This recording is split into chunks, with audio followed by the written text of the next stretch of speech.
회개, 회복의 시작이라는 제목으로 하나님의 은혜를 함께 나누려고 합니다.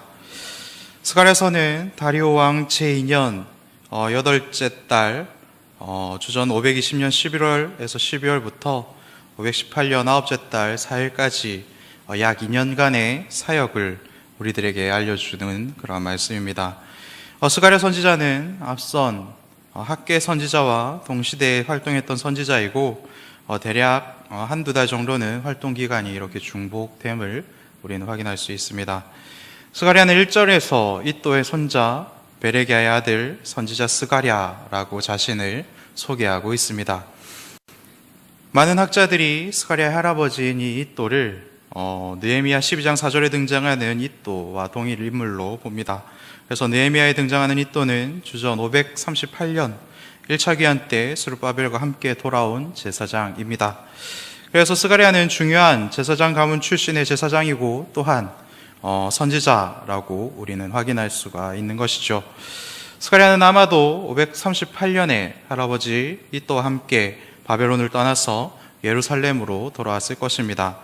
스가랴는 학계 선지자와 함께 주전 520년부터 하나님의 백성들에게 성전을 재건하여 그들이 하나님을 가장 사랑한다라는 것을 보이라, 너희들의 믿음을 눈으로 볼 수 있도록, 확인할 수 있도록 그렇게 성전을 재건함으로 보이라 라는 하나님의 말씀을 전했습니다. 허물어진 성전, 그리고 파괴된 성전을 그대로 내버려 두는 것, 그리고 무너진 성벽을 보고도 모르는 척 하는 것, 그리고 성전은 무너진 채로 있는 것이 당연하다라고 생각하며 살아가는 이 모든 것이 하나님을 향한 이스라엘 백성들의 중심이 허물어진 것이다 라는 그 하나님의 말씀을 선포하기 시작했다라는 것입니다. 우리들도 전쟁을 겪었습니다. 그리고 온 나라가 폐허가 되었던 경험이 있습니다.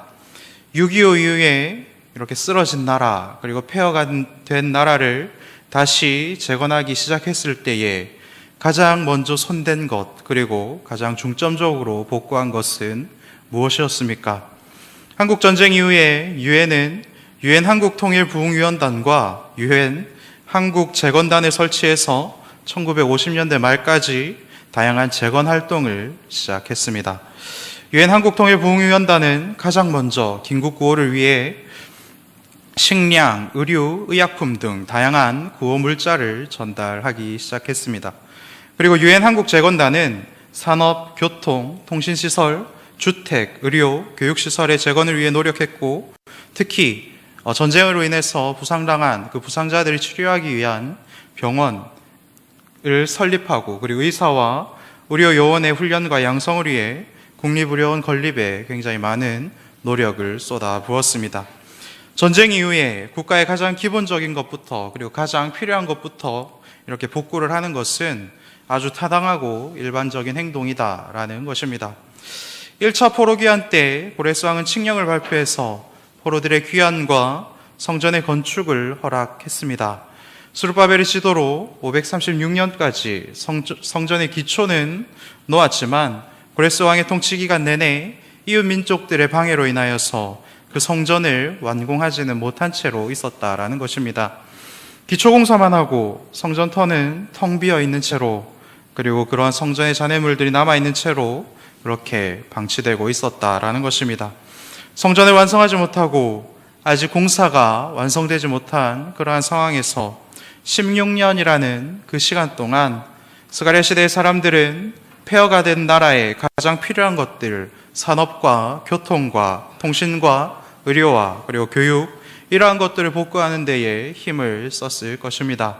또한 처음에는 성전을 회복하는 것이 가장 중요한 일이다 라는, 그렇게 알고 믿고 모든 물자와 자원과 인력을 집중했던 그러한 성전공사가 멈추게 되었을 때에 성전공사에만 매달려 있었던 사람들은 이제는 당장 나에게 필요한 것은 무엇인가 라는 것을 고민하고, 그리고 그러한 것들을 먼저 우선적으로 복구하기 시작했고, 그리고 성전 복구와 그리고 성전 재건은 너무나도 자연스럽게 중요한 일의 순위에서 조금씩 뒤로 밀려나기 시작했을 것입니다. 그리고 그 조금씩이 벌써 16년이라는 시간이 되어 이렇게 흘러왔다라고 성경은 말씀하고 있습니다. 16년간 성전을 방치하고 자신들의 필요를 먼저 채우고 그리고 자신들의 필요를 생각했던 사람들의 생각과 그리고 16년간 그런 모습을 지켜보신 하나님의 생각은 달랐습니다. 사람에게 가장 중요한 것은 교통이나 통신이나 의료, 교육 이러한 것이지만 하나님께 가장 중요한 것은 성전이었다라는 것입니다. 성전은 하나님이 임재하시는 장소이며 다른 것을 다 잃어도 하나님만 붙들면 우리는 살아남을 수 있지만 우리가 모든 것을 다 얻는다고 하여도 하나님이 없으면 죽을 수밖에 없다라는 그 말씀을, 그 메시지를 우리들에게 주시는 하나님의 음성을 잘 들어야 합니다. 스가랴를 통해서 확인시켜 주시는 하나님의 마음은 어떠한 마음입니까? 그 무엇보다 하나님의 임재인 장소인 성전을 먼저 회복해야 한다라는 말씀입니다. 그리스도인들에게는 하나님의 성전을 재건하는 일이 가장 우선되어야 하는 일입니다. 성령의 전인 우리의 몸을 깨끗하게 하는 것이 우리들에게 가장 중요한 일이라는 것입니다. 16년간 방치된 그 성전을 바라보며 자라난 스가랴가 성전 재건을 위한 그 하나님의 말씀을 선포하고 있습니다. 모든 사람들이 내팽겨쳐진 그 성전을 바라보면서도 자기 살 일에 바빴지만 이 스가랴는 그들의 마음과 똑같이 살아가지 아니하고 하나님의 말씀을 읽고 하나님의 말씀을 배워 그 하나님의 말씀을 선포하고 있다라는 것을 우리는 보아야 할 것입니다. 처음이 어렵지 한 번 밀어낸 것은 그 순위를 가장 중요한 것으로 다시 되돌려 놓기가 참 어렵습니다. 신앙의 위기가 찾아오거나 슬럼프가 찾아왔을 때에 그 순간들을 은혜로 잘 견뎌내지 못하면 우리는 낙심하고 절망하고 좌절해서 그 신앙을 버리고 하나님께로, 하나님을 예배하는 교회로, 그리고 성례를 집행하는 공동체인 교회 공동체로 돌아오지 못하는 경우를 우리는 종종 봅니다. 우선순위를 잘 세우고 중요한 순위로 세운 것을 후순위로 밀어내지 않는 것, 이것이 신앙생활의 가장 기본된 모습이고 또한 신앙생활의 모든 것됨을 믿습니다. 신앙생활의 우선순위를 정하는 방법은 그렇다면 무엇이겠습니까? 하나님께서 중요하게 여기시는 것을 나도 중요하게 여기는 그것으로부터 우리는 우선순위를 세워나갈 수 있습니다. 요즘 넷플릭스라는 플랫폼에서 굉장히 이슈가 되는 영상이 하나가 있습니다. 곤도 마리에라는 정리 전문가가 알려주는 집을 정리하는 방법을 담은 영상입니다. 그녀의 정리 기준은 굉장히 심플합니다. 그 물건을 보았을 때 설레이지 않으면 버리라. 이 기준으로 내게 필요한 물건인지 아닌지를 판단하고 설레이지 않는 것은 하나씩 버려가라 라는 것입니다. 이것이 가장 기본적인 정리의 원칙입니다. 이것부터 시작해서 조금씩 정리를 시작하고 그리고 공간을 만들어내기 시작하고 정리를 시작한다라는 것입니다.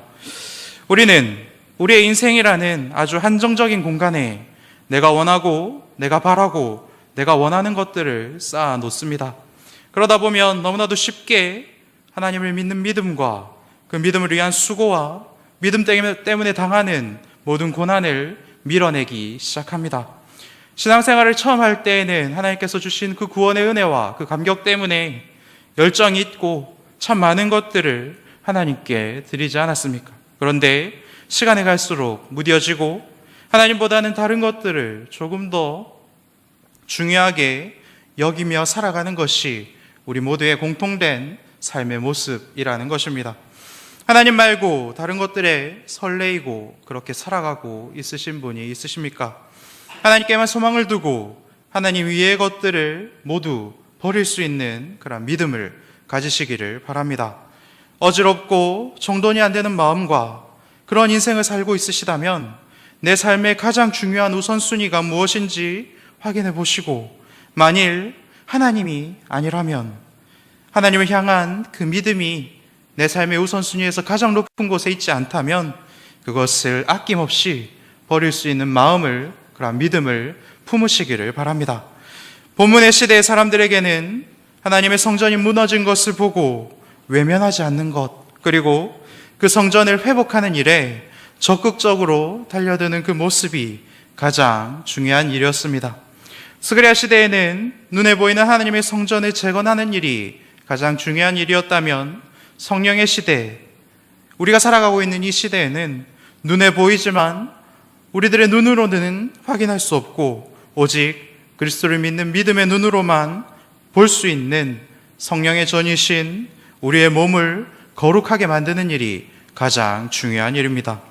고린도전서 6장 19절에서 20절 말씀을 보면, 너희 몸은 너희가 하나님께로 받은 바 너희 가운데 계신 성령의 전인 줄을 알지 못하느냐. 너희는 너희 자신의 것이 아니라 값으로 산 것이 되었으니 그런즉 너희 몸으로 하나님께 영광을 돌리라 라고 말씀하십니다. 우선순위를 잘 정리해서 성령의 전이신 여러분들의 몸으로 하나님께 영광을 돌리는 복된 인생을 사시기를 간절히 소망합니다. 그렇다면 하나님의 성전인 나의 몸을 재건하기 위해서 나에게 필요한 것은 무엇일까요? 그리고 성령이 전인 우리의 몸을 깨끗하게 만들기 위해서 우리에게 필요한 것은 무엇일까요? 오늘 말씀은 하나님의 성전을 재건하고 깨끗하게 만들기 위해서 가장 중요한 것이 바로 회개이다 라고 우리들에게 알려주고 있습니다. 오늘 말씀을 통해 하나님의 성전인 우리의 몸을 거룩하고 깨끗하게 만드는 회개의 은혜를 함께 누릴 수 있도록 하나님의 은혜를 함께 나누겠습니다. 여러분, 회개는 무엇입니까? 오늘 말씀을 통해서 확인할 수 있는 회개의 모습은 하나님께로 되돌아가는 것입니다. 3절 말씀을 보면 하나님께서 이스라엘 백성들에게 이렇게 말씀하십니다. 너희는 내게로 돌아오라. 만군의 여호와의 말이니라. 스가랴는 성전을 다시 건축하라 라고 하나님의 말씀을 이렇게 선포하기 전에 먼저 하나님께로 돌아오라 라는 말씀을 선포합니다. 이 돌아오다 라는 이 히브리어는 원래 자리로 되돌아가는 것, 그리고 마음을 돌이키는 것 모두를 포함하는 단어입니다. 여기서 여호와께 돌아오라 라는 이 명령은 단순히 육체적인 돌아옴만을 말하는 것이 아니라 너희들의 마음, 너희들이 하나님을 가장 우선순위에 두지 아니하고 너희들의 필요를 채우려고 이렇게 살아가고 있는 너희들의 그 마음을 돌이켜 너희들의 마음이 하나님께로 돌아오게 하라 라는 말씀을, 그런 의미를 담고 있는 것입니다. 그렇다면 이것은 무엇을 의미하는 것일까요? 그리스도인인 우리들에게는 정해진 자리가 있다, 돌아가야 할 자리가 있다, 원래의 자리가 있다 라는 것을 하나님께서는 알려주고 있으신 것입니다. 내가 돌아갈 자리가 있다라는 것이 얼마나 큰 힘이 되고 얼마나 큰 은혜가 되는지 모릅니다. 집에 가자, 이제 집에 간다 라는 이 말이 주는 안도감과 그 행복감이 얼마나 큰지 모릅니다. 나그네처럼 잠깐 머물러 가는 이 땅에서도 우리가 돌아갈 자리가 있다라는 그것이 참 은혜인데, 우리의 원래의 자리, 우리가 있어야 할 그 자리가 바로 하늘아버지가 계시는 그 하나님 나라라는 그 사실이 얼마나 큰 기쁨입니까? 우리는 끝없이 우리의 자리를 떠나지만 우리의 아버지 되신 하나님은 지금도 변함없이 우리를 하나님의 곁으로 우리를 부르고 계십니다. 하나님의 곁이 바로 우리가 있어야 할 자리이며 우리의 집이다라고 말씀하고 있는 것입니다. 작년쯤 돌잔치에 간 적이 있습니다. 생각보다 많은 손님이 오셔서 식사할 자리가 모자라서 손님들이 엄청 난처해하고, 그리고 또한 그 돌잔치를 연 가족들이 굉장히 난처해하는 모습을 본 적이 있습니다. 손님들은 정해진 자리가 없지요. 오는 순서대로 앉습니다. 그래서 준비했던 자리보다 손님이 많이 오게 되면 식사를 대접했던 사람들이 자리를 만들어내느라 굉장히 진땀을 뺍니다.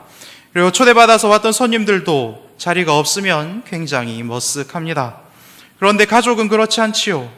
가족석은 딱 정해져 있습니다. 처음부터 정해진 자리가 있고 그곳에 앉아서 그 돌잔치를 참여하면 됩니다. 하나님께서는 하나님의 옆자리가 바로 나의 아들인 너의 자리다 라고 말씀하고 있는 것입니다. 하나님과 더불어 먹고 마시는 하나님의 옆자리가 이제 우리가 가야 할 나의 자리라는 그 소망으로 충만하여 이 땅을 살아가시는 저와 여러분들 되시기를 간절히 소망합니다. 그렇다면 우리가 고백해야 할 회개의 내용은 무엇일까요? 회개의 기회를 날려버린 오만한 죄를 고백하고 회개의 기회를 주신 이때에 우리의 마음과 우리의 힘을 다하여서 진심으로 회개하고 하나님을 가장 우선순위에 두지 않고도 멀쩡하게 살아갈 수 있을 것으로 믿었던 모든 죄에서 돌이키는 그것입니다.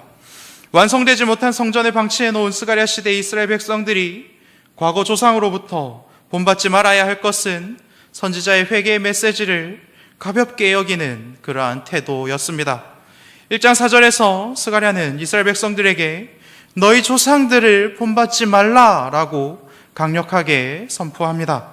이스라엘 백성들이 지금 처해 있는 비참한 상황은 그들의 조상들이 하나님으로부터 떠나 악하고 무자비하며 참혹하게 살았던 그들의 모습과 똑같이 살아가고 있기 때문입니다. 그리고 그러한 악한 행위로부터 돌아서라 라는 하나님의 간절한 회개의 요구를 거부하며 살았던 모습입니다. 하나님을 무시하고 멸시하며 살았던 그들의 모습을 더 이상은 본받지 말고 돌이키시오 라고 스가랴는 선포하고 있는 것입니다. 악한 행위를 하는 것보다 더 큰 죄는 무엇입니까? 더 확실한 죄는 무엇입니까? 회개의 기회와 회개의 말씀이 주어졌을 때 회개하지 아니하고 하나님의 말씀을 무시하는 것입니다. 하나님께서는 다시는 그러한 과거의 잘못을 되풀이하지 말라라고 말씀하고 있습니다. 과거의 백성들의 모습과 예언자들의 모습을 대조함으로써 다시는 선지자들의 메시지를 무시하는 죄를 범하지 말라라고 요청하고 있는 것입니다. 잘못을 인정하고 진심으로 사과하는 것, 어쩌면 지금 이 시대에도 가장 희귀한 것이 되어버린 것이 바로 이 회개의 모습이 아닌가라는 생각을 해봅니다. 힘을 가진 사람들은 자신들이 가지고 있는 힘으로, 그리고 힘이 없는 사람들은 말로써 자기의 잘못을 덮으려고 하고 지금 당장 눈앞의 상황을 모면하면 탈출구가 있을 거라는 헛된 믿음으로 그러한 것들을 빠져나갈 궁리만 하는 것이 이 시대의 사람들의 모두의 모습이 아닙니까? 결코 자기의 잘못을 시인하고 내가 그 잘못에 대한 벌을 받겠습니다라고 이야기하는 사람을 찾아보기 힘든 그러한 시대를 우리는 살아가고 있습니다. 왜입니까? 바로 내가 그렇게 살아가고 있지 않기 때문에 그렇습니다. 물론 여러분들은 저보다는 나으시겠지만 사실 당장 저부터도 가장 먼저는 제가 잘못한 것을 어떻게 숨겨볼까를 고민하지 어떻게 솔직하게 이야기를 해볼까를 먼저는 고민하지 않습니다. 하지만 아무리 숨기려고 하고 덮어보려고 하고 그렇게 궁리를 할 때마다 내 속에 살아서 역사하신 성령님께서 내 마음을 아주 불편하게 만드시는 그런 것들을 경험하며 살아갑니다. 그 성령님의 인도하심에 바로 순종하는 연습을 저는 지금도 열심히 하고 있습니다. 물론 완벽하게 그것에 도달하지는 못했습니다. 항상 고민하고 갈등하고 그리고 최대한 숨겨놓다가 그것이 드러나기 직전에야 잘못했습니다 라고 고백하는 것이 저의 부족한 모습이라는 것입니다. 얼마 전 뉴스에서 이러한 통계를 내놓았습니다. 영남대 산학협력단에서 2015년에 조사한 자료입니다. 그래서 시간이 꽤 지났기 때문에 이 비율이 달라졌긴 했지만 크게 달라지진 않았을 것입니다. 우리나라에서 300억 이상 횡령한 사람이 집행유예를 당했던 비율은 100%였고 50억에서 300억을 횡령했던 사람은 59%의 사람들만 이렇게 59%의 사람들이 이렇게 집행유예를 당했고 그리고 5억에서 50억을 횡령한 사람들은 64%. 하지만 라면 10개와 2만 원을 훔친 사람은 징역 3년 6개월을 받았다라는 그러한 통계를 내놓은 적이 있습니다. 그것을 보았던 많은 사람들이 이렇게 자주 섞인 결론을 내렸는데 그것은 무엇일까요? 그러니 우리나라에서는 사기를 치려면 최소한 300억 이상은 쳐보아야 한다라는 그러한 결론에 도달하게 되었다고 합니다. 무엇인가 심각하게 잘못되어 돌아가는 이 사회를 바꾸고 되돌리며 회복시킬 수 있는 유일한 방법은 무엇이겠습니까? 하나님 앞에서 우리부터라도 정직하게 살아가는 것과 우리의 모든 죄와 잘못을 확인했을 때에 때에 따라서 정직하게 고백하는 그 회개뿐이다라는 것을 우리는 다시 한번 확인하며 살아가야 한다라는 것입니다. 세상의 논리가 어떠하든지 그리스도인들이 가장 가치 있는 것으로 여기고 그리고 또한 귀한 것으로 여기며 살아가야 하는 것은 회개할 때를 놓쳐버린 조상들의 죄에서 벗어나는 것입니다. 이 세상은 뭐라고 이야기하든지 그리고 그 누가 뭐라고 이야기하든지 우리는 하나님께서 주신 그 말씀대로 정직한 삶을 살고 그리고 우리의 모든 죄를 하나님과 그리고 나의 잘못으로 고통받은 당사자에게 고백하며 그리고 나의 잘못에 합당한 벌과 손해를 받으며 살아가야 합니다. 그때에 하나님께서는 우리들의 마음의 중심을 보시고 우리와 함께 하시며 세상에서는 비난받고 용서받지 못할 수도 있지만 그때가 우리가 하나님 우편에 앉을 수 있는 하나님의 아들다운 모습으로 살아가는 모습임을 저는 믿습니다.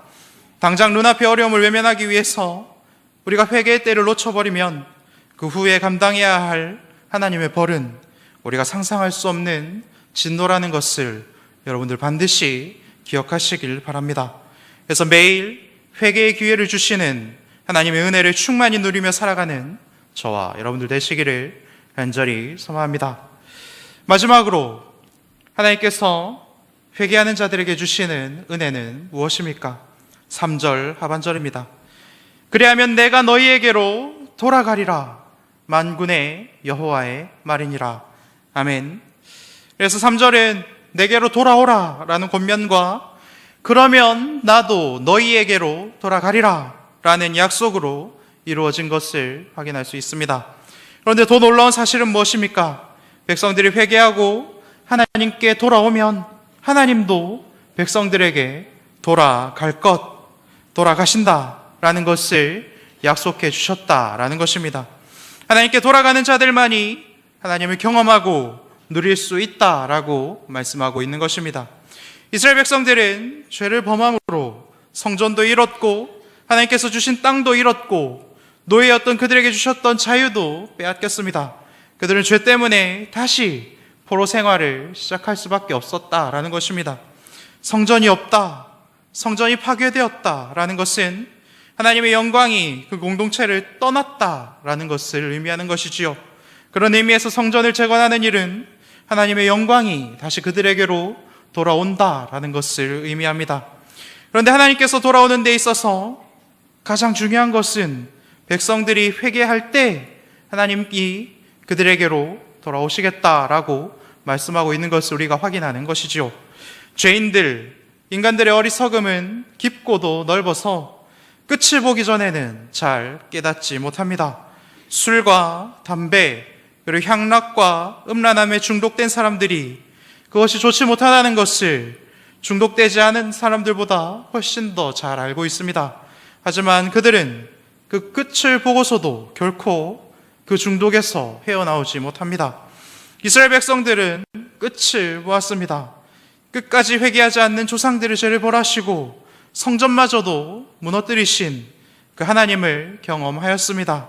하지만 지금도 여전히 무너진 채로 서 있는 성전을 보고서도 그 성전을 보고서 그제야 하나님은 경고든 약속이든 하나님께서 주신 그 말씀대로 다 행하시는 분이시다라는 것을 깨달았던 것입니다. 4절을 보면 그들의 조상들은 하나님의 말씀을 무시하고 회개하지 않았다라는 것을 확인할 수 있습니다. 이에 반해 스가랴 시대의 이스라엘 백성들은 자기들의 잘못을 인정하며 다시 하나님께로 돌아가기 시작했다라는 것을 우리는 확인할 수 있습니다. 회개하였고 조상들의 죄를 떠났으며 하나님께 되돌아갔습니다. 그 결과 그들은 성전을 다시 재건하자는 스가랴의 말씀에 순종할 수 있게 되었고 그리고 그들은 성전을 다시 회복할 수 있게 되었습니다. 하나님의 옆자리에 앉아서 하나님의 은혜를 누릴 만한 하나님의 백성이라는 것을 증명해 보인 것입니다. 사랑하는 성도 여러분, 오직 하나님의 말씀을 붙들고 하나님 앞에서 매일매일 회개하며 사시기를 간절히 소망합니다.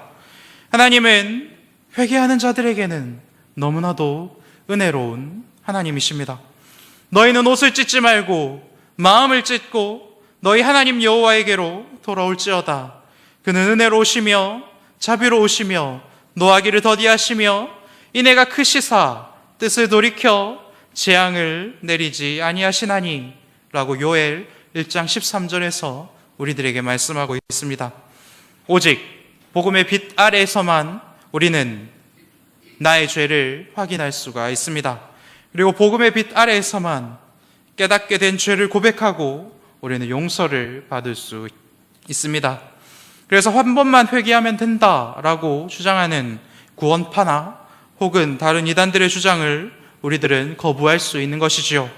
우리가 믿는 회개는 지속적인 회개입니다. 오늘 스가랴 말씀에서 회개는 옛길로 야훼 하나님께로 돌아가는 것이며 야훼 하나님께 돌아갈 때에 죄의 사함이 있다라고 말씀하신 그 말씀에서 확인할 수가 있습니다. 예수님이 아버지 하나님께 이 땅에 파송받아 오신 이유도 같은 이유이지요. 죄인들을 회개의 자리로 부르시기 위해서 이 땅으로 오신 것입니다. 예수님이 이 땅에 오셔서 눈먼 자를 고치시고 앉은 자를 일으키시고 죽은 자를 살리시고 끝내 자신을 십자가에 매달아 두심도 결국은 회개를 선포하기 위해서였음을 우리는 반드시 기억해야 합니다. 그래서 예수님의 사역의 첫 번째 설교도 회개와 믿음을 촉구하는 말씀이었음을 우리는 기억해야 합니다. 하나님의 나라에 들어갈 수 있는 유일한 자격, 조건도 또한 회개입니다. 우리들의 신앙의 가장 첫 번째 떼는 그 첫 걸음도 회개로부터 시작했음을 우리는 기억해야 합니다. 회개는 죄인들을 심판하러 이 땅에 오실 심판자 앞에서 옛 본성을 떨쳐버리라는 명령에 순종하는 모습입니다. 하지만 이 하나님의 명령에 순종하는 것은 인간의 노력으로 이룰 수 있는 것이 아니지요. 하나님께서 하나님의 이 회개의 사역을 이루어 가시도록 나를 내어드리는 것, 그리고 나를 포기하는 것, 이것이 우리가 할 수 있는 회개의 가장 본질적인 모습입니다. 그렇기 때문에 회개는 곧 성령의 사역입니다. 성령님께서 성령의 전이신 내 속에서 자유롭게 일하실 수 있으시도록 성령님께 나의 모든 것을 내어 맡길 수 있는 믿음을 가지시기를 바랍니다. 나는 죄를 사랑하고 죄를 숨기려고 하고 죄를 고백하고 싶지 않지만 성령님은 죄를 미워하시고 드러내시고 고백하게 하십니다. 우리는 언제나 하나님께만 설레이지 않아서 너무나도 손쉽게 하나님을 먼저 버리고 우리의 인생의 자리를 우리의 욕심과 탐욕과 죄로 채워가지만 하나님은 언제나 나에게만, 우리들에게만 설레이시는 분이시기 때문에, 우리들만 사랑하시는 분이시기 때문에 어떤 일이 있어도 결코 우리들을 버리지 않으시고 당신의 모든 자리를 우리를 위해 비워 놓으십니다. 성령으로 충만하여 모든 것을 회복해 하시는 회개의 은혜를 누리며 언제나 하나님께서 만들어 놓으신 그 하나님 나라의 복된 자리에서 하나님의 자녀라는 그 복된 신분으로 이 땅을 살아가는 저와 여러분들 되시기를 간절히 소망합니다. 함께